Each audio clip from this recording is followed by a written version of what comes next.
নমস্কার। বাংলা সাহিত্যের প্রথম রাজনৈতিক উপন্যাস কোনটি? বাংলা সাহিত্যের প্রথম রাজনৈতিক উপন্যাস বঙ্কিমচন্দ্র চট্টোপাধ্যায় রচিত আনন্দমঠ।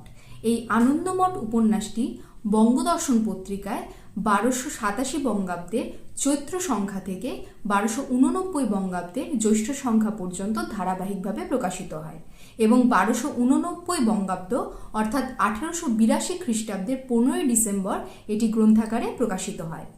এই উপন্যাসের মূল বিষয় ছিল ভারতের স্বাধীনতা সংগ্রামকে কেন্দ্র করে।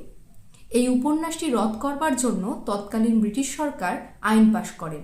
তবে এই উপন্যাসের গুপ্ত হস্তলিখিত পাণ্ডুলিপি মানুষের মধ্যে ছড়িয়ে পড়ে।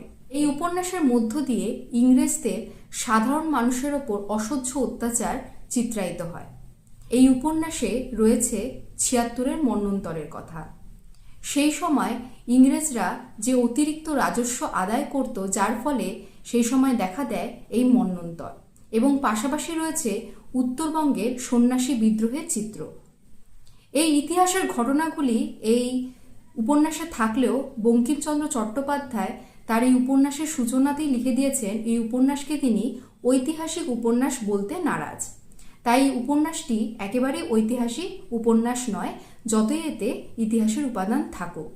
এই উপন্যাসে আমরা প্রথমবার বন্দে মাতরম গানটি লক্ষ্য করি এবং পরবর্তীতে এই বন্দে মাতরম স্লোগান হিসেবে ব্যবহৃত হয়। এই উপন্যাসের মূল সুরই জাতীয়তাবাদের সুর।